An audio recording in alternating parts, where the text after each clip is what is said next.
Yo, some people say that sequels can be worse than the initial.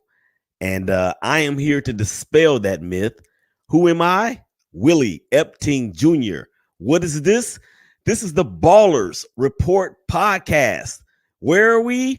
On the Warzone Sports Network. And we got a lot to get into as usual. We're going to talk about the bad apples or the tale of two apples, one of them bad and one of them not so bad. We're going to talk about something that I'm going to unveil for the first time on this show. It's called Did You See That? Also, we're going to talk about what he say, something inside or outside the world of sports that makes me say, did he say that? Or what he say, basically. So we're going to get into a little bit of LeBron James. But before we do any of that, you already know what it is. Let's go. Right about now, you're about to be possessed by the sounds.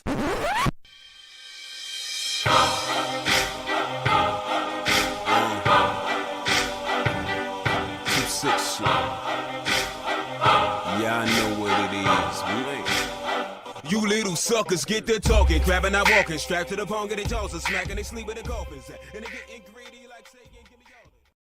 You hear that music? It is the Ballers Report podcast on the Warzone Sports Network. I am Willie Epting Jr. Thank you guys out there for checking us out on YouTube Live as well as Periscope. I appreciate it. Spotify, Google Podcasts, as well as iTunes. That's where we can be found in all of your podcasting platforms. And of course, make sure you subscribe to the show. The screen, it's on the screen there. But if not, just search Shakeback Media Group on YouTube and make sure you smash the subscribe button. Hit that little bell so you can get notified of brand new content. And we're going to set it off together in this sports world. All right, man. Again, we got a lot to get into. Very happy to be back for the second edition of this production. We're going to start out on the East Coast. And my main man, Mike Martinez, he debuted with me last week. And this is for him, but not really, because we're going to talk about the tale of two apples. One spoiled that is trying to mess up the whole bunch, and one that is just like as ripe can be. So let's start with the bad, and really the ugly for that matter, the New York Mets. The New York Mets have fallen out of first place, second place, and are now in third place. They are 3 games under 500 coming into this day. And let's just kind of go through some things when it comes to the New York Mets about what has happened since the All-Star break. Now, the All-Star break was in the middle of July, and they came out of the break looking very, very good and actually had reached to a point to where they were 7 games above 500 a week into the second part of the season. But as my brother and I, Donnie Epting, and on the hashtag Brothers of Baseball show, BGC Sports Network, as we would say, but then for the New York Mets, only thing that they've done since the All-Star break is go 13-24.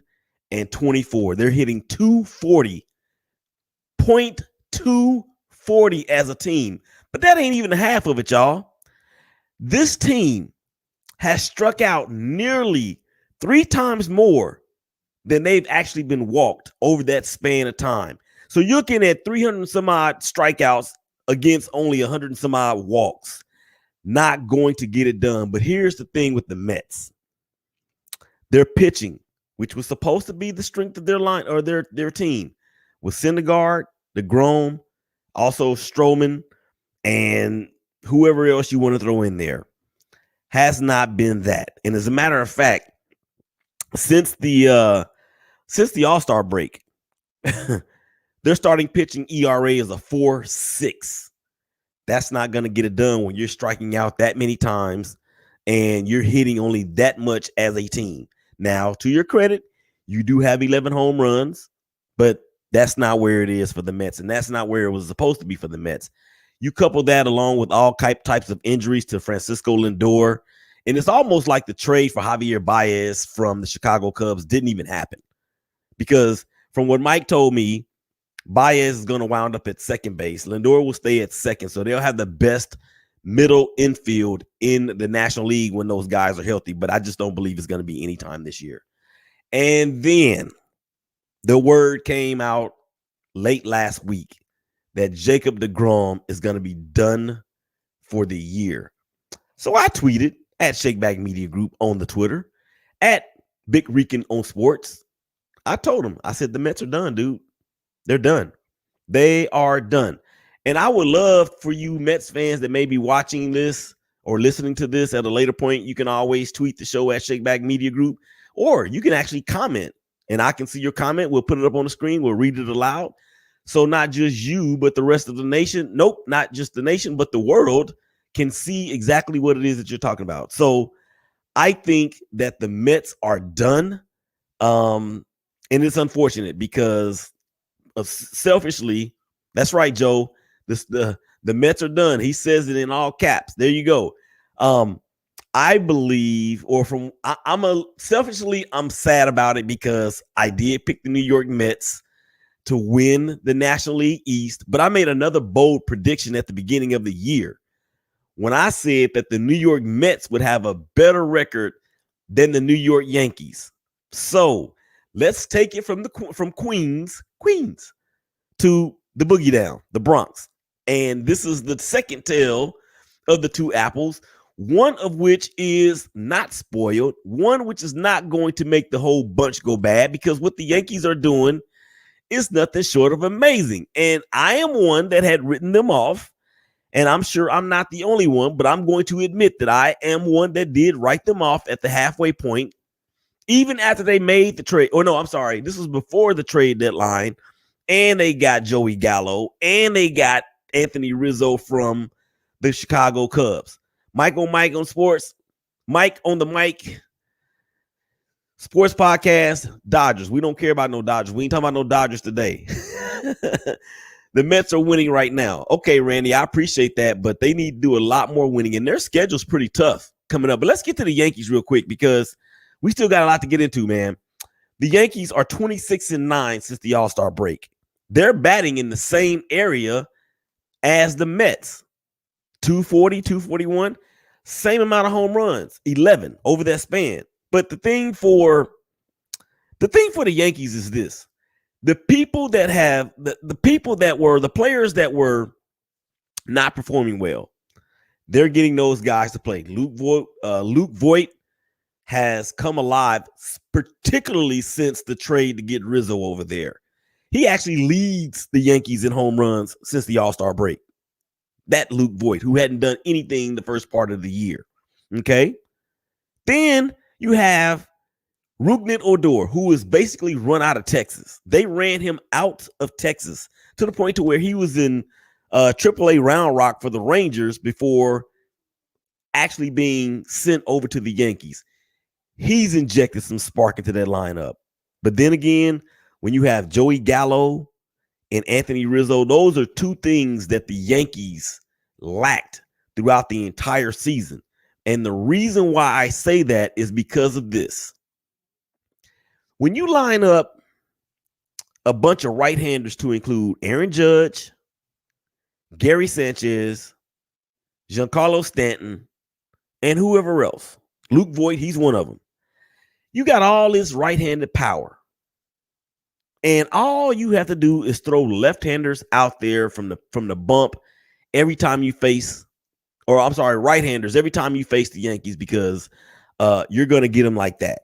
But now with Odor coming alive, and now with Rizzo there and Gallo there, the lineup is way more balanced than we've seen it. And F. Johnson, yes, they have won 9 in a row. Yankees, they, of course, still have no pitching, and no one should be scared of them. I kind of disagree with that. I'm going to tell you why. Because I'm actually going to get to that right now. The bullpen, Zach Britton and Aroldis Chapman, they can shorten the game. They can shorten the game to about 6 innings. All they need, and you have Garrett Cole, who's not going to go just 6 innings. But Garrett Cole, Talion, has been a good pickup, or he's picked this game up really since the All-Star break. He's 4-0 since the All-Star break. Now, I'm not saying he's the next coming of Ron Guidry, but what I am saying is that takes some pressure off of Garrett Cole and Aroldis Chapman and the back end of that pen. And you got to understand, too, that at some point, those guys were going to start hitting, and they have. Yeah, Project Dry, yeah, the good old days, Yanks buying championships, but they really didn't do that much at the deadline. They got two well-known and high profile players that we know of in Baez and Gallo. Okay, Baez is a champion. He was that with the Cubs back in 2016. And the fact of the matter is that, look, DJ LeMahieu is beginning to hit. Those guys are starting to put the bat on the ball. And their pitching is gelling almost at the same time. So when you get that from a team that's as talented as they are, even withstanding all of the injuries that they have had to undergo or deal with, not just this year, but really over the past 2 years, you got to give it up, man, to Aaron Boone. You have to give it up to Aaron Boone, because they could have folded the tent. They could have listened to all of the naysayers like me, and they could have just been like, yo, we'll be back. Let's just rest up, heal up, all that. We'll be back. But that's not what it was. And so now you have the Yankees, as of tape time, or as of recording, I guess I can say today, since it's only going to air today. But oh my gosh, Tony. Cornered the market on Italians. I got to put that up there. Okay, Joe Morley says Aaron Boone is trash. Well, is he? Is he? Because through all of the adversity that the Yankees have had, man, they haven't had a choice but to shake back. No choice. No choice. So anyway, I thought that was pretty cool. The bottom line is that the Mets are out of it. They're done. And the Yankees, they're chasing the Rays. I can even remember the Yankees having not won a game against the Red Sox all year, up until this last couple of series. They actually swept the Red Sox, right? They did. They swept the Red Sox. And ever since then, it's been on. All right, that's enough, man, about the apples, the bad apples and the good apples. Let's move on over to this is what I like to call, or it's a part of the show where it's something that will make you say, if I can find my sounder is missing. But anyway, it's something that will make you say, did you see that? And it could be anything inside or outside of sports. It usually is something that's on the inside. But what I'm going to talk about here now is my ace from my team, the Oakland A's, Chris Bassett. If you did not see what happened in the game in the series against the Chicago White Sox, and if you're sensitive, if your eyes are sensitive and your stomach is sensitive as well, then you might not want to go back and watch it. But when I saw it, I was like, oh my gosh, this dude is dead. This dude is dead. And for all y'all that don't know out there, he took a heater off the bat. I can't remember whose bat it was or who was actually at the dish when it happened, but he took a heater right off the face, fractured multiple bones in his around his eyes. They thought that he would probably have a concussion. He was not diagnosed with a concussion, miraculously. But yeah, and he tweeted out basically to all his fans, basically saying to the Chicago White Sox and to the Oakland A's medical staff, organization, front office, all that, man, thank you for coming to me and tending to me as quickly as you did. Of course, he went to the hospital that same day immediately after the game. He's going to be out for the season, of course, but it could have been so much worse for one Mr. Bassett, who is really on the come up in terms of being one of the better pitchers in the American League. If you ask me, he was in the conversation for American League Cy Young Award until this happened. But yeah, it's a shame because the A's need him. The A's need him for this stretch run. And I saw something on ESPN or somewhere on today that the A's only have a 34% chance of making the playoffs, even though they're only 3 games out of first place, but the Houston Astros have owned us this year. We still have 9 games left against them. And I'm just not very confident, though, based on what we have seen up to this point of this season against the Astros. It really started last year, because last year in the season that was shortened by COVID, we dominated them in the regular season, but when we got to the playoffs, they beat us. That doggone Dusty Baker, hello. So Chris Bassett, man, just in case, here we go, right here. Oh my God! Did you see that? Yeah, did you see that? Oh my God! Did you see that? And again, when I saw it, it made me say just that. So our prayers are going to go up for Chris, and that he makes a full and speedy recovery. Obviously out for the year. So the services that he provides for the Oakland A's from the bump as one of their better starters, and actually one of the better starters in the American League, gone for the remainder of 2021. All right, so let's move on to the next part of the show. Little League World Series. It is off the chain out in Pennsylvania. And look, these kids are the epitome and the exhibition of why I love the game of baseball.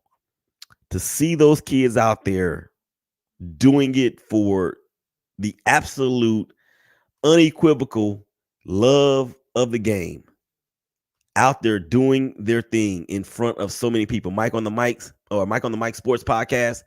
Damn, that was rough. Yes, it was. Chris Bassett, it was rough. But yeah, Little League World Series. And this is going to really spotlight Eli Jones, because this dude on the bump pitches a no-hitter. They move on. He is the one, he being Eli Jones, is the one that drove in the lone run that he needed. So he went, of course, it was a complete game. I think he had 5 strikeouts, maybe a couple walks, no hits, obviously. And he is the one that drove in the only run for his own support. 77 pitches tossed, gave up 2 walks is what it was. And he, of course, plays for Washington. They beat Florida in that shutout victory. So shout out to Eli Jones. But let me also talk about this too. The Little League World Series Classic, where you see 2 major league teams going at it. On Sunday, it's going to be the Cleveland Indians and the Los Angeles Angels of Anaheim. I'm really looking forward to watching this game because, number one, the uniforms are so dope. They are so dope, ladies and gentlemen. And then number 2, you've got some pretty good names in this game. You've got Jose Ramirez from the Cleveland Indians. You have, of course, Shohei Ohtani from the Los Angeles Angels of Anaheim. And just in case y'all didn't know who Shohei Ohtani is, he is that dude that is the only person in the major leagues this year that has an exit velocity of a ball out of the park of over 110. And he also has a pitch that he has drawn over 100 on the radar. He is the only person in the league in all of the majors that has done that this year. And oh, by the way, just in case you didn't realize, he leads the majors in home runs with 40. Oh, and also he has as a starter, he has 8 wins. Let me ask y'all this a question out there, to you guys that are watching. How can a person, or a player rather, with 40 home runs and 8 wins as a starter for his team, even though they have a below 500 record, injuries have decimated them as well? Anthony Rendon, who they got in free agency after the Nationals won the World Series in 2019, he opts out for greener pastures, and he has been doo-doo ever since he got there. And he's out for the season with a hip injury. But my question is this. please chime in. How can a player that plays every day, leads the majors in home runs with 40, has 8 wins as a starting pitcher, how is he not the MVP? I don't care what your team's record is, because whatever it is, it wouldn't be that without you. I'm just saying. So while we getting caught up in, well, his team has a losing record and they're not in playoff contention, imagine where they would be if he weren't.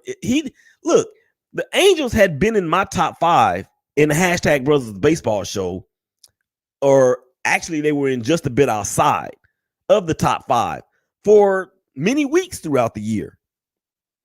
And then for him to keep this up with no protection around him, basically it's just Upton in there with him. No Rendon. Pujols was with the Dodgers now. Mike Trout is still out. He's doing this with no protection around him. So I'm just like, yo, how can a person or a player that does all that not really be considered for MVP? All right, moving forth in the show. Baseball had some stories, or had a story out on, I believe it was on ESPN, about possible changes in the game. I'm going to pull it up because it's very interesting to me. So when I say I'm going to play Rob Manfred and y'all can play along with me, it's all good. It's all good. And a lot of this, man, I think a lot of these potential changes, I believe, would really help the game. And then some of them, I'm like, yo, y'all need to leave that alone for real. And of course, a lot of this is derived from what happened last year to, in essence, get the game back to some sort of normalcy, but with an extra bit of oomph to participate or to facilitate participation and more viewership. You know, of course, with the with extra innings, a man starts out on second base, or 7-inning double hitters, which is what we've seen this year. I don't have a problem with the second one of those. I actually would like to see double hitters played in 7 games, or 7 innings rather. Number 1, it speeds the game up. Number 2, it speeds the game up. Number 3, it speeds the game up. So, yeah, I see you, Tony. Showtime would be MVP every year. I don't know about that, but you know, it's just different this year for Shohei. But anyway, back to the rules and all that good stuff. Shorten the season. Shorten the season, I think would do 2 things. It would keep people more engaged longer, and it would allow for the addition of some playoff teams in Major League Baseball. Now, I'm fixing to go old school on y'all. I'm showing my age because I can remember when Major League Baseball had 4 divisions. 4. 1 in the American League, 2 in the American League, 2 in the National League. It was the National League West and the National League East. American League East and American League West. And only the division winners of both divisions in each league made it to the playoffs. So we saw a lot of teams like the Atlanta Braves with 102 wins, but they didn't get in because the Giants had 104, and the Giants went on to the playoffs against the Phillies or the Pirates or whoever.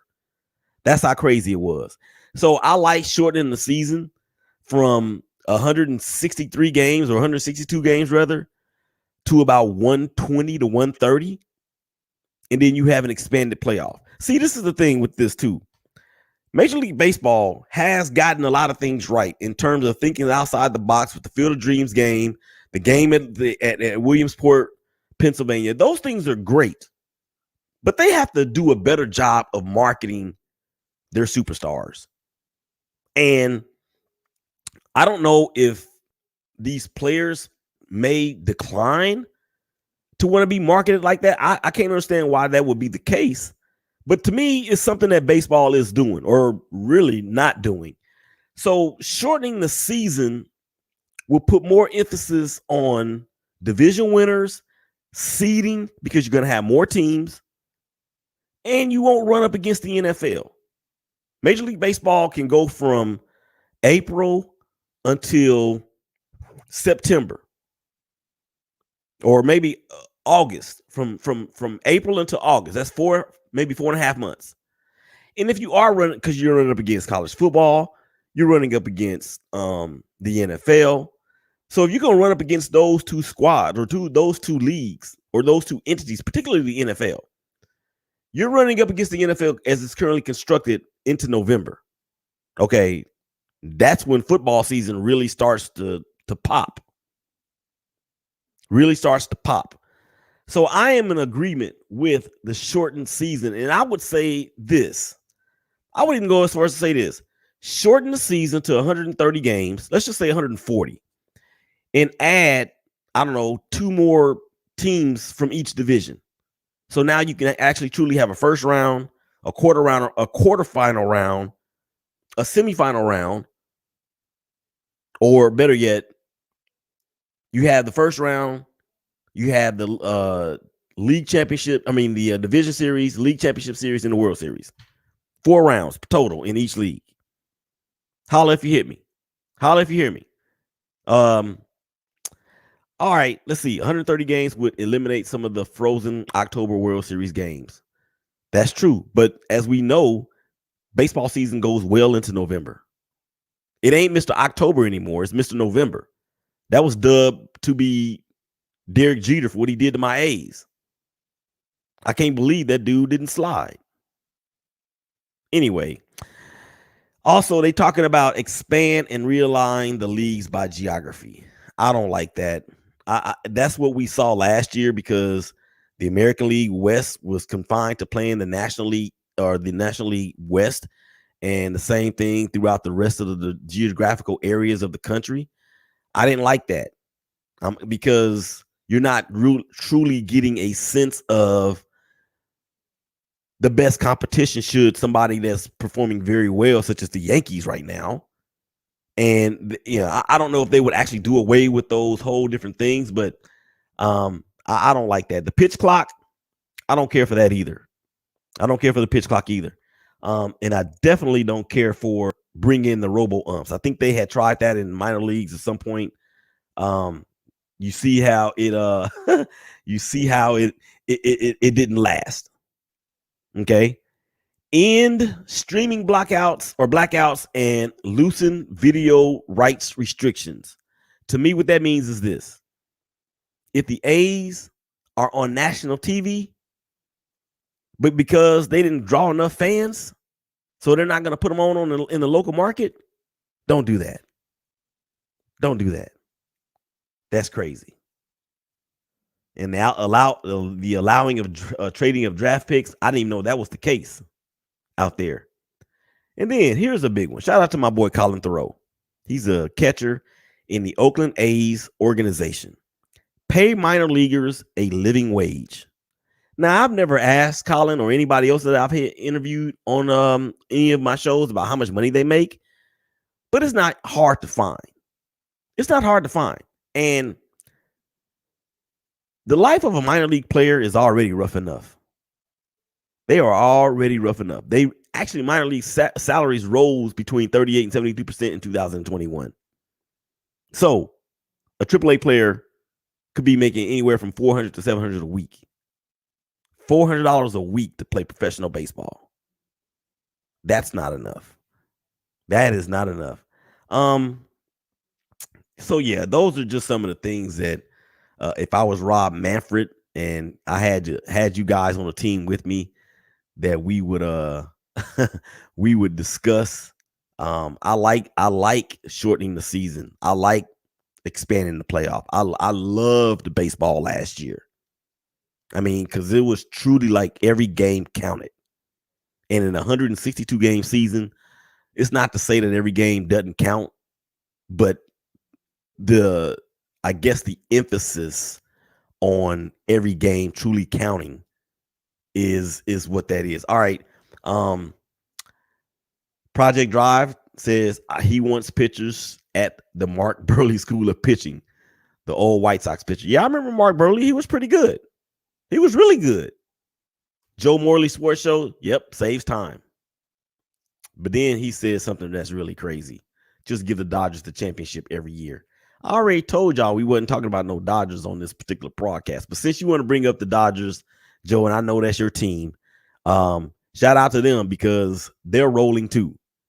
And look, what they have done to the Mets is further what the Giants and what the Dodgers have done to the Mets have theoretically ended their season because they just keep putting nails in the coffin. The Giants took 3 out of 4 from them, and it looks like the Dodgers are about to sweep them. And that's kind of what that is, man. That is kind of what that is. Okay, you're right, Joe. You can't talk baseball without talking about the champs. However, I am the producer. Joe, I got you, man. I got you. You're right. You're right. You can't talk about the sport of baseball without talking about the champs.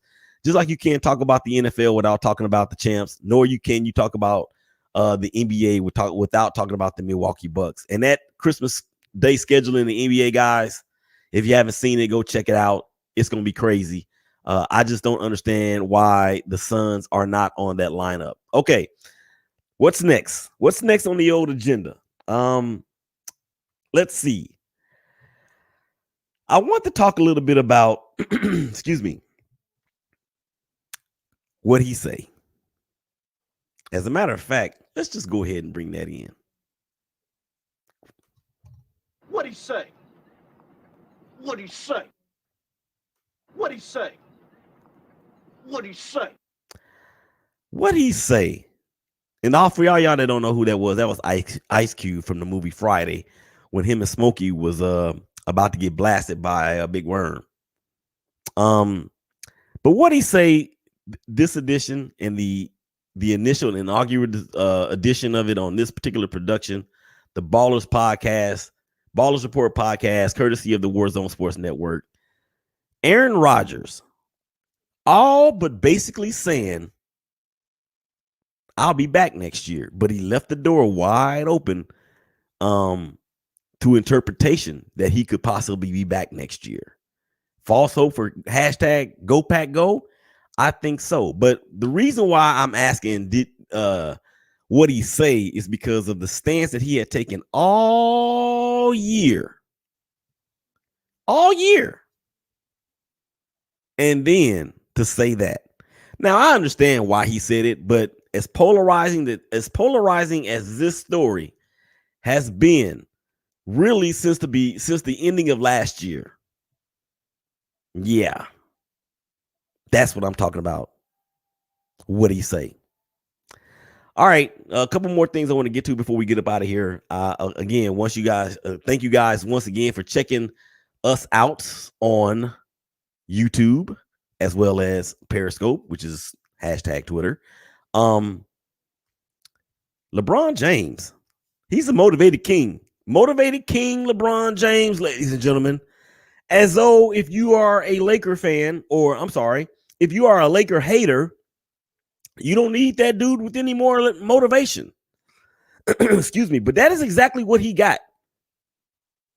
When not one general manager voted him as one of the top players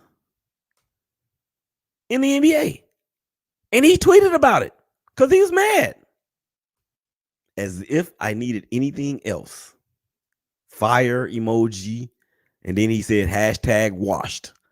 If you remember where that came from, that is when he said, they said, I'm washed up, huh? Okay. I'm going to show him. That's right, Joe. Raiders.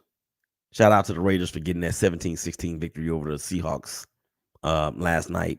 Nathan Peterman actually is looking like he might be able to play some NFL quarterback. We'll see. But anyway, LeBron James is now has more motivation in his 20th year, as he is now 406 years old, to say as though I needed anything else. And I can't wait. As a Laker fan, yo, if you can see my studio, I got the 2020 champs thing on my wall. Okay. LeBron is motivated, but can the body hold up? Yeah, that's the question. But that's why they got all these other guys. So he doesn't have to do that. But even still, Tony, even still, it's not going to matter. His body's going to hold up. We saw what happened after he pulled his groin against the Warriors on Christmas Day 2 years ago. What happened the next year? They won the championship. He gets injured with the high ankle sprain this year. So he has to go out for a while. And they lose in the first round of the playoffs because he and AD were not 100%. That's why the motivation is there. I'm going to Walmart right now. Gonna snatch me a LeBron head from the Space Jam toys. I guess all the cool kids are doing it. Well, Joe, be one of the cool kids, man. Be one of the cool kids if you have to be that. All right, man. Final thoughts for this episode of the Ballers Report podcast. Shout out to probably the best, one of the top 3 best right-handed hitters of this generation. I am talking about Miguel Cabrera from the Detroit Tigers as he hit his 500th career dinger on Sunday. So he moves into that exclusive club. And what I love about, and I'm a Miggy fan, what I love about Miggy's game is that he has never been linked to the stuff.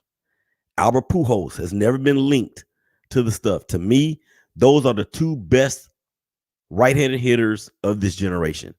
Miguel Cabrera has won the Triple Crown and is only the 2nd player to win the Triple Crown since the late 60s. That just doesn't happen every day. So we got to give that man his respect and honor where it's due, because that is no easy feat.